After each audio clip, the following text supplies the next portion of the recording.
A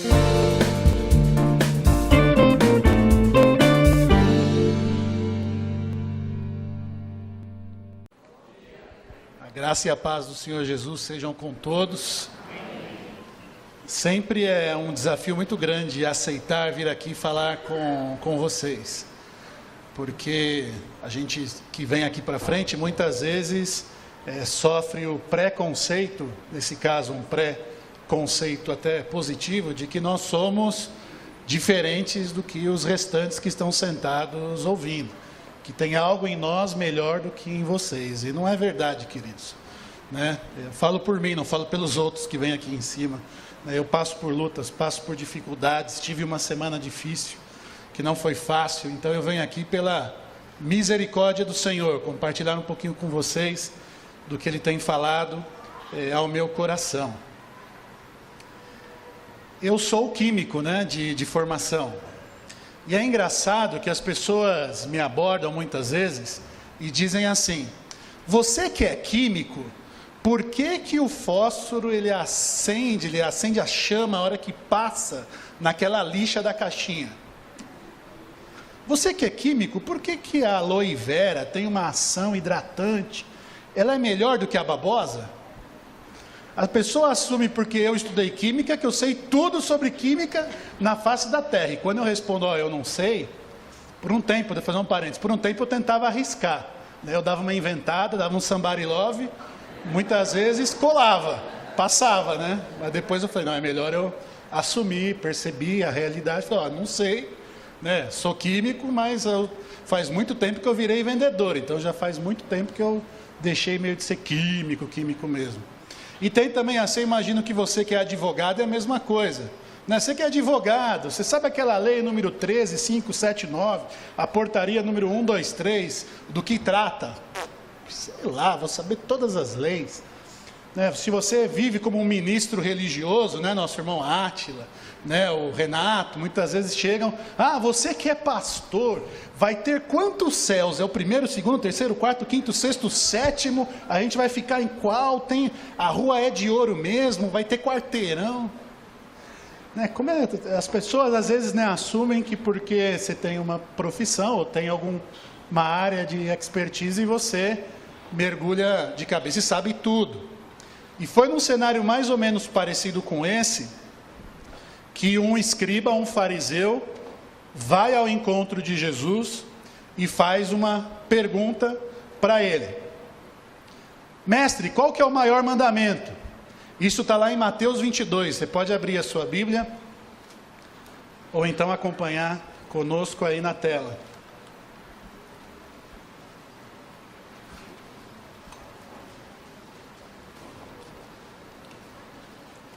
Diz assim a palavra do Senhor: um deles, perito na lei, o pôs à prova com esta pergunta: mestre, qual é o maior mandamento da lei?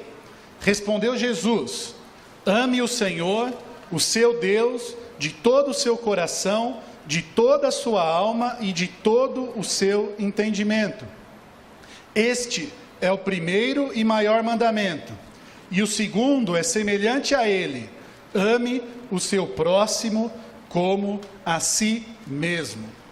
Esse fariseu esperava não encontrar uma resposta, ou encontrar uma resposta que pusesse colocar Jesus em maus lençóis. Se você ler o texto, Jesus tinha acabado de dar um banho teológico em cima dos saduceus a respeito da ressurreição. E havia um bafafá na cidade que aquele tal Jesus tinha calado os saduceus. Os fariseus se reuniram, nos fala isso lá o livro de Marcos, e eles vão ao encontro de Jesus para prová-lo. Então a pergunta não era com uma intenção verdadeira a princípio, era uma pergunta que buscava provar Jesus e ver se Jesus poderia se contradizer ou cair em maus lençóis, como eu comentei. O interessante é que essa estratégia falhou, porque eles foram abordar alguém que, ao contrário de mim, sim, conhecia todas as coisas a respeito da lei.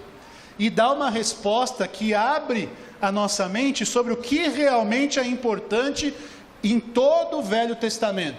Em tudo aquilo que permeou os profetas e a lei. Ele diz assim que depende disso toda a lei e todos os profetas, isto é, todo o Velho Testamento. É interessante também notar que essa pessoa que abordou Jesus, Marcos diz que saiu intrigado da presença de Jesus, porque quando Jesus pergunta para ele, o que você acha da minha resposta? Ele fala, mestre, boa resposta, eu também concordo que esse é o principal mandamento. E Jesus sonda o coração daquele homem e deixa uma bola no ar para ele, falando, você não está tão longe do reino de Deus, você está no caminho certo, é por aí mesmo. Se esse então é algo tão importante, que baseou todas as leis e os profetas, é algo que a gente tem que se debruçar, e a gente tem que entender. A minha proposta essa manhã é passar muito rapidamente, por causa do tempo, tentando pegar alguns aspectos principais sobre essa lei régia que Tiago diz, do principal mandamento que nós temos. O primeiro deles, Jesus fala que nós devemos amar a Deus, e amar de todo o coração, de toda a alma, de todo o entendimento. E Lucas e Marcos registram mais uma fala de Jesus, que ele diz, com todas as suas forças. O tipo de amor que nós devemos ter em relação a Deus é um amor que envolve cada centímetro da nossa existência. Ao se tratar do nosso corpo, que ele trata aí como as nossas forças, ele fala que é com todo o nosso vigor, com cada célula do nosso corpo, a gente tem que se dedicar e buscar a amar a Deus. O nosso coração, que ali no original significa a sede da vida espiritual e da vida física, é com todo o nosso coração, com toda a nossa alma, que é uma palavra que eu pesquisei, está relacionada ao fôlego de vida, que é aquilo que Deus colocou dentro do homem quando ele formou o homem. É com toda a nossa intensidade de vida como ser vivente que nós devemos amar ao Senhor. E mais do que isso, ele também fala do entendimento. O amor a Deus não é um sentimento apenas.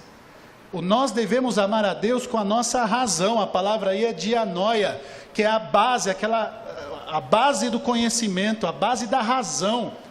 O nosso amor deve ser assim, deve basear tudo aquilo que nós conhecemos, tudo aquilo que nós somos. E aí nós nos deparamos com um desafio monstruoso, queridos. Como amar a Deus dessa maneira? Porque muitas vezes nós nos vemos, e eu me incluo dentro disso, nos relacionando com Deus com um amor falso, um amor interesseiro. Eu me aproximo do Senhor, como que aquele que busca algo que precisa para si. E eu digo isso como buscando uma bênção, buscando uma cura, buscando um trabalho, buscando que algo se resolva na nossa vida. E nós acabamos por tentar nos relacionar com Deus na base daquilo que Ele pode nos dar. E dessa maneira eu afirmo que nós não podemos amar da maneira como Ele quer ser amado aqui, que coloca como esse mandamento. Porque se é com base no interesse, se é com base naquilo que Ele nos dá, quando nós passamos por situações como o apóstolo Paulo nos relata em 1 Coríntios, onde ele fala que foi açoitado várias vezes, onde ele passou fome várias vezes, onde ele ficou nu, não tinha roupa para colocar. Quando isso vem acontecer na nossa vida, nós podemos questionar o amor que nós temos em relação a Deus. Esse amor interesseiro se esvai, ele acaba, ele só subsiste em forma de um relacionamento vazio, enquanto as nossas necessidades são atingidas, são atendidas. Porém, o que Jesus está nos falando aqui, é que nós devemos amar ao Senhor com integralidade de ser, e isso só acontece quando os nossos olhos são abertos pelo próprio Deus, para enxergá-lo, quem Ele realmente é, e não o que Ele faz na nossa vida. Quando nós temos sim, os nossos olhos abertos pelo Senhor, e entendemos o quanto Ele nos amou, aí sim nós podemos ter a chance de amá-lo como Ele pede aqui. 1 João 4,9 diz isso, que nós o amamos porque Ele nos amou primeiro. Ele foi ao nosso encontro, Ele mostrou o que é o amor de verdade. E é por isso que nós temos a chance hoje de poder amá-lo verdadeiramente, e na sequência nós vamos ver, amar ao próximo verdadeiramente. É a partir dele que isso vai ocorrer, é a partir dele que nós podemos ter a chance de viver um relacionamento de verdade com o Senhor. Tem uma história minha, pessoal, né, do meu casamento. No meu namoro, eu fui um príncipe encantado. Eu fui, né, Paty? Ela confirma. Eu agradava, eu escrevia cartas, eu buscava agradá-la assim, grandemente. E ela se encantou, né, se apaixonou, falou, opa, né, esse cara tem alguma coisa, vamos lá, vamos investir. Pela graça de Deus, ou por alguma parafuso solto, ela quis casar comigo, a gente foi, casou, estamos juntos. Mas quando nós começamos a viver a vida comum do lar, o verdadeiro Rodrigo começou a aparecer. E o príncipe encantado que escrevia a carta todo dia, já não sentia a necessidade de escrever carta todo dia mais. Aquelas coisas que pareciam ser perfeitas nele, começou a aparecer algumas coisas estranhas no relacionamento de quem esse comportamento, esse jeito. E ela passou a aprender a me amar, e hoje eu vejo como eu sou, por quem eu sou. Não porque é algo que eu estou fazendo, ou algo que eu faça, ou algo que eu conquiste.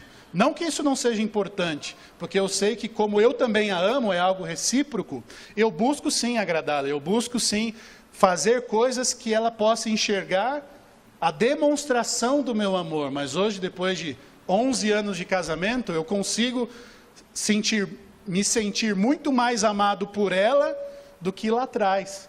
Porque hoje eu sei que ela me ama por quem eu sou, não pelo que eu fazia dos agradinhos. Essa fase já caiu, esse mito já caiu, e ela consegue olhar para o Rodrigo e ver, opa, aqui eu amo, ele é assim, faz isso, faz aquilo, mas eu o amo. E com Deus deve ser assim também, irmãos.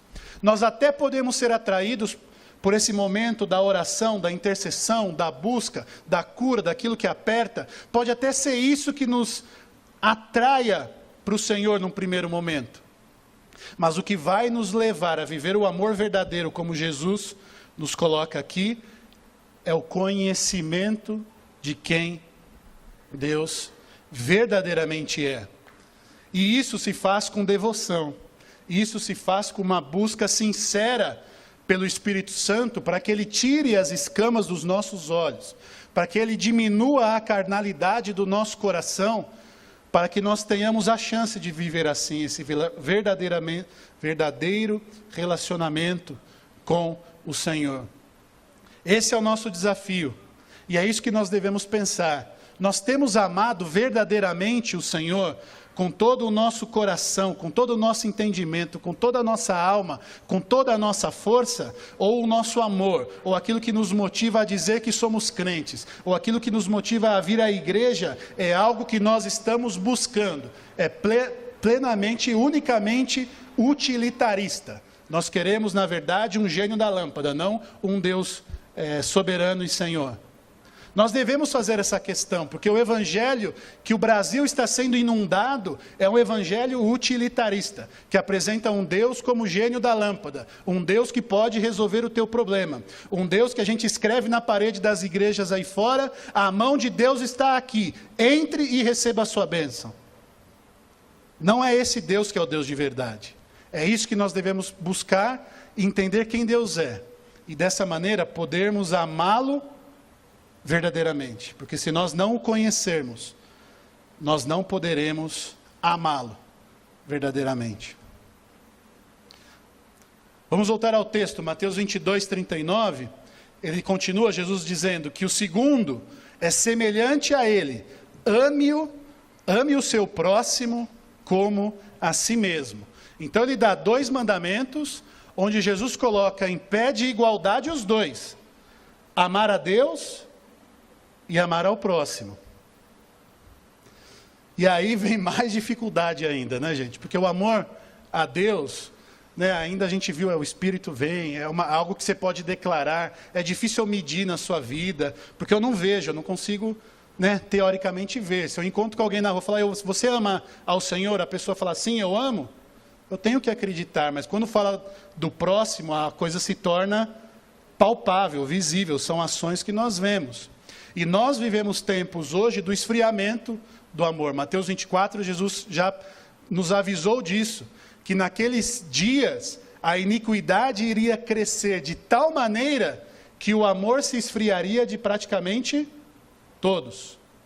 E o esfriamento do amor por causa da iniquidade é algo que nós percebemos hoje na nossa sociedade. Nós temos medo de nos relacionar, porque nós temos medo de quem está ali do outro lado. E essa falta de amor entre as pessoas gera doença, gera depressão, né? E gera, acho que é algo que até está hoje mais forte do que a tal depressão, gera uma psicopatia na sociedade, a ponto de um pai de família que está no trânsito da Marginal Pinheiros, num dia de semana com a esposa e com um filho de 1 ano, ter o carro abalroado por um caminhoneiro, pegar um bastão, sair do carro para brigar. E não esperava apenas encontrar 2 marginais do outro lado com uma faca e acabar com a vida dele na frente da família. Essa falta de amor tem levado a sociedade e as pessoas a ações totalmente malucas em relação ao próximo. E o pior do que apenas tomar a ação de tirar a vida, ou de machucar, ou de quebrar relacionamentos, é que você percebe uma total falta de empatia com o próximo e de total falta de arrependimento pelo que aconteceu. A pessoa executa a ação, vê o estrago da ação, mas ela olha para cima, mas justifico. Não, o cara desceu com o bastão. Se o cara não tivesse com o bastão, eu não teria matado. Né? Não teria feito o que eu fiz. Esse é um caso mais grave, né, mais forte, mas isso acontece nos nossos relacionamentos. Onde quando nós nos deparamos com uma outra pessoa, e nosso direito que nós achamos que temos é tirado ou é tocado, nós tomamos uma ação muitas vezes psicopata de agredir a outra pessoa, quer seja com ações ou com palavras, e nós não nos damos conta do mal que fizemos e muito menos nos arrependemos desse mal que nós causamos. Mas não é assim que nós, discípulos de Cristo, devemos ser. O chamado para nós é que nós devemos amar o nosso próximo. E aí vem mais uma pergunta: quem é o nosso próximo? O próprio Jesus responde essa pergunta lá em Lucas 10, usando a parábola do bom samaritano. Lembra da história do bom samaritano? Tinha um homem que ficou pelo caminho porque ele foi assaltado, bateram nele, levaram tudo dele e ele ficou caído à beira do caminho. Passa um sacerdote, olha e vai embora.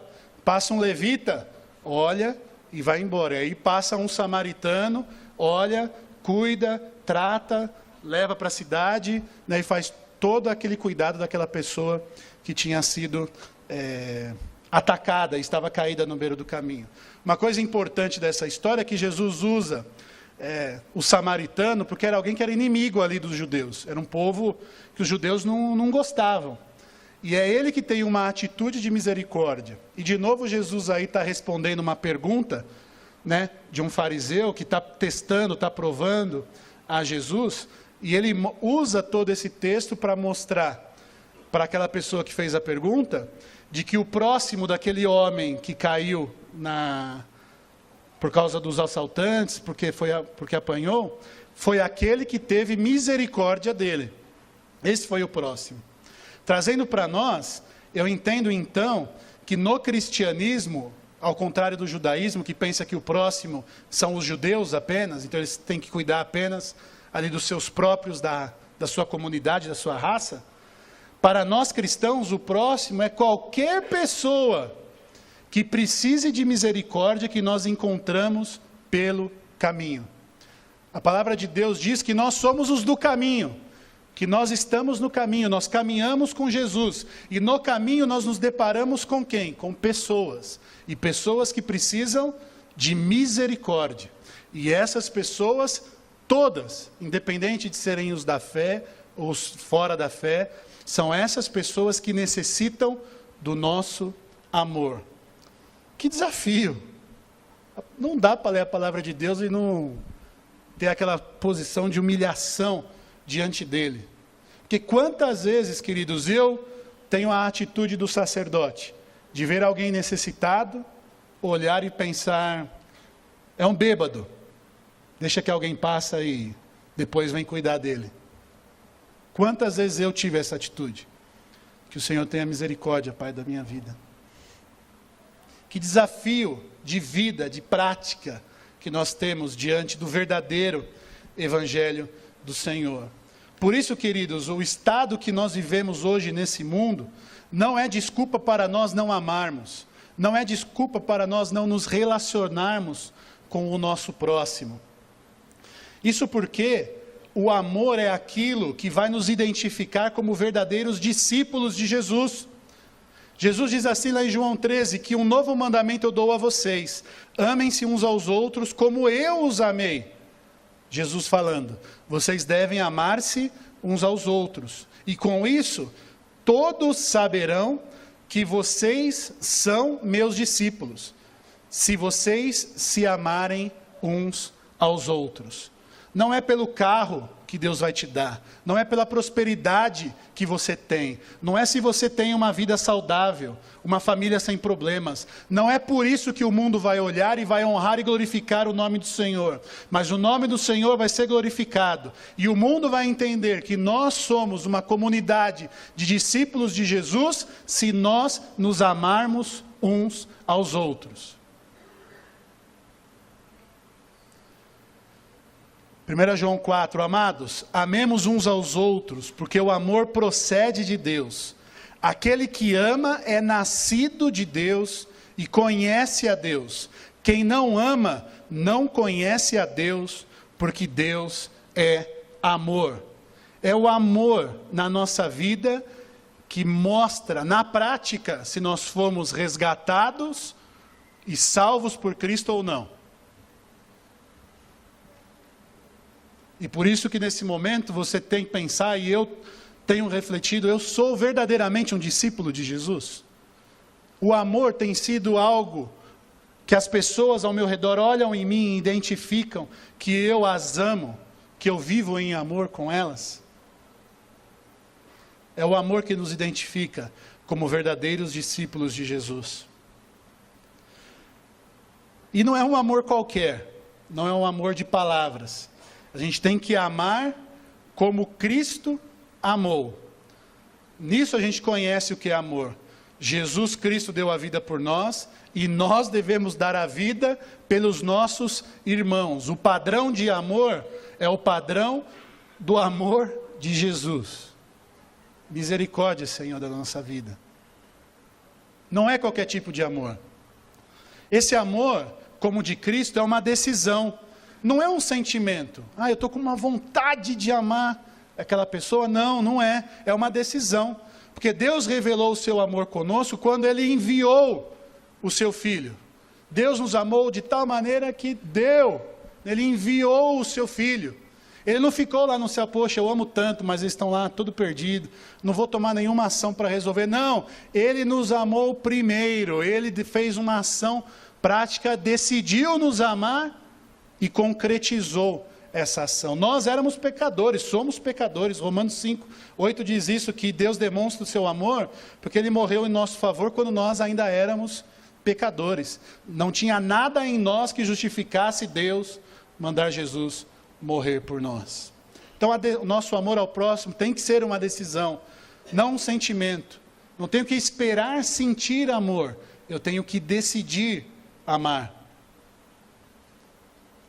Cristo também nos amou sem interesse, mas Ele nos amou por graça. Não havia nada novamente em nós. Não tem nada que Ele precise de nós. Pelo contrário, foi graça deliberada, um favor imerecido. E o tipo de amor que Ele espera de nós, entre nós, também é esse amor. É um amor sem interesse. É um amor que faz as coisas simplesmente porque ama. E por último, esse amor se revela em ações práticas. 1 João 4,20, se alguém afirmar eu amo a Deus, mas odiar seu irmão é mentiroso, pois quem não ama seu irmão a quem vê, não pode amar a Deus a quem não vê.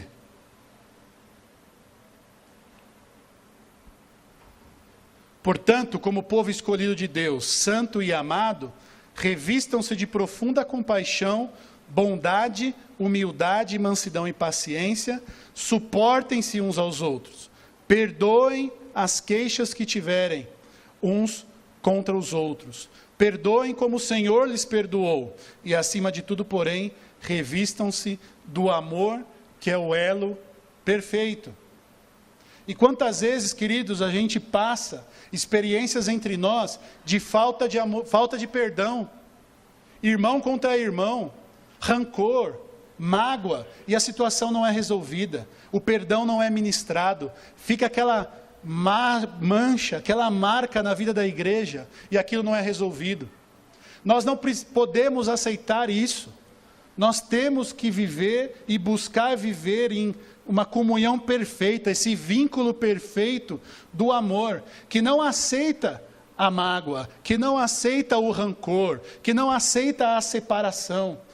Pelo contrário, é o que busca a conciliação, onde aquele que ofendeu, ao invés, aquele que foi ofendido, vai em encontro do ofensor.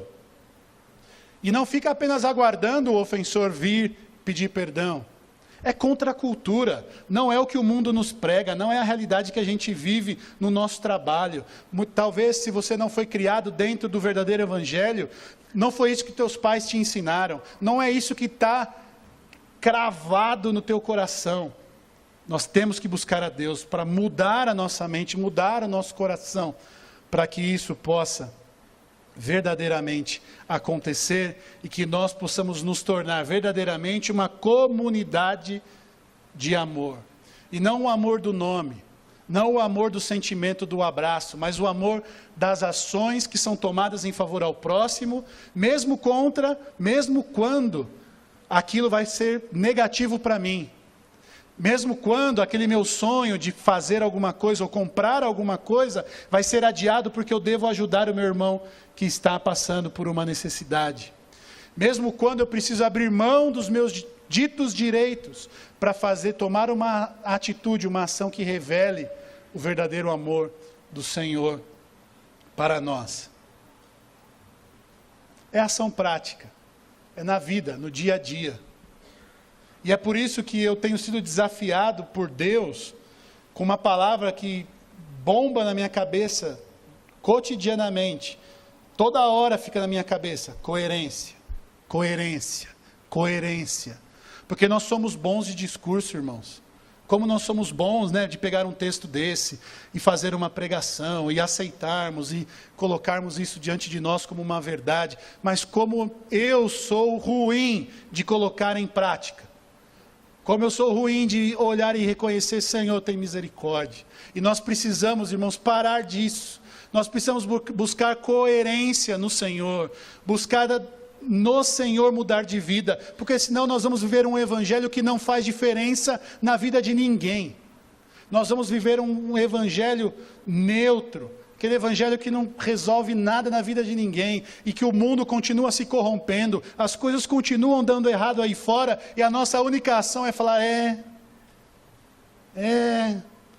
Jesus nos colocou como a sua comunidade de amor nesse mundo, para mostrar ao mundo que existe um jeito diferente de viver a vida.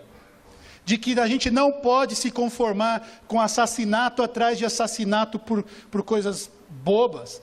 De se conformar com pessoas que até hoje morrem de fome pelo mundo, de pessoas que não têm água para beber, de pessoas que não têm com o que se vestir. Nós não podemos nos conformar com essas coisas, com pessoas que às vezes no nosso meio estão passando necessidade, e talvez do lado dela tem gente que Deus tem dado dinheiro, e a pessoa está ali e não abre, não compartilha, e o irmão do lado, talvez aí do seu lado, querido, está precisando do dinheiro que Deus está te dando, e você não está ouvindo a voz do Senhor. Talvez você veio hoje aqui de manhã com o coração: Senhor, por que o Senhor tem me abençoado tanto? Por que o Senhor tem me dado tanto? E a resposta do Senhor para você é: para você compartilhar. Tem gente que precisa disso, e eu, Deus, decidi dar para você compartilhar, não é para você segurar, não é para você reter, é para você compartilhar. E além das coisas físicas, materiais, a pessoa do teu lado está precisando de você, do teu ombro, da tua palavra aconselhadora. A pessoa do teu lado pode estar com um problema terrível na vida, que está esperando um anjo do Senhor vir dizer alguma coisa para ela, e Deus não vai mandar um anjo, queridos, Deus vai mandar você. E você tem que abrir a boca, você tem que olhar para o lado, ver quem está aí ao seu lado, não só aqui, mas na tua vida. E da tua boca sair palavras de vida, para ser usada, para que o nome de Deus possa ser honrado, e que vidas possam ser resgatadas dessa trevas, dessa danação que o mundo tem vivido, para vir para a luz, para conhecer a verdadeira paz, a verdadeira felicidade. E não é um anjo. Se ele quisesse usar anjo, ele já tinha mandado, ele tem um monte lá. Ele quer usar ele quer usar você. Nós, como corpo dele, que somos enviados ao mundo para amar e mostrar que é possível viver uma vida diferente. O nosso amor a Deus deve então dominar cada célula do nosso corpo, cada pensamento, cada ação do nosso viver. O nosso amor a Deus é falso se não demonstrarmos com ações práticas o amor ao próximo. E nós somos chamados a andar como uma comunidade do amor, sendo identificadas em Cristo, por isso. Então eu quero convidar você nesse momento a baixar sua cabeça aí no seu lugar. E falar com o Senhor. Abrir-se ao Senhor. Se você não tem amado a Deus dessa maneira verdadeira, se o Espírito te incomodou, que você tem vivido um amor falso, utilitarista, da busca da bênção, que nesse momento você possa se arrepender aí no seu coração, que você possa clamar pela misericórdia do Senhor. O Senhor está atento à tua oração, querido. Ele está atento àquilo que você tem a dizer a Ele. Então diga, abra o teu coração, deixa o Espírito Santo te inundar desse arrependimento santo, que vai transformar a tua vida.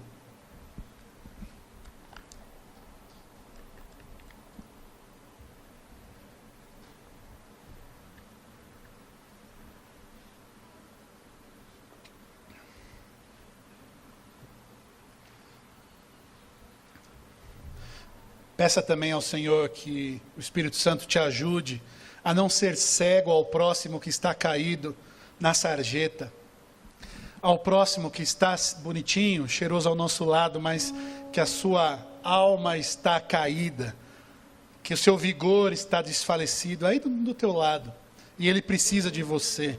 Peça que o Espírito Santo ilumine os teus olhos para amar ao teu próximo.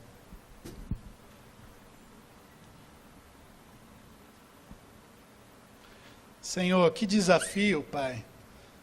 A Tua palavra é como uma bomba atômica nos nossos conceitos humanos, nos nossos sentimentos humanos, porque é tão contra a cultura, Senhor, é tão contrassenso ao que nós vemos na sociedade, da busca do prazer, da busca da tranquilidade, da busca da estabilidade. Ó Senhor, tem misericórdia de nós. Que essa bomba atômica que o Senhor coloca no nosso coração nessa manhã, do desafio de te amar verdadeiramente, de olhar ao nosso próximo e viver em amor com o nosso próximo, se transforme em realidade a cada dia na nossa vida como comunidade que se reúne aqui neste lugar, Senhor.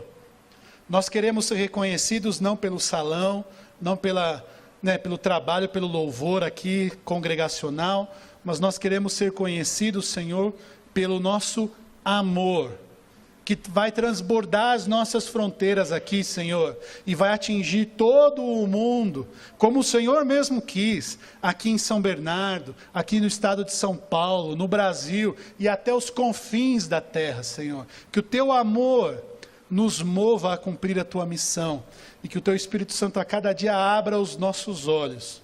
É o que eu te peço, Senhor, em nome de Jesus. Amém.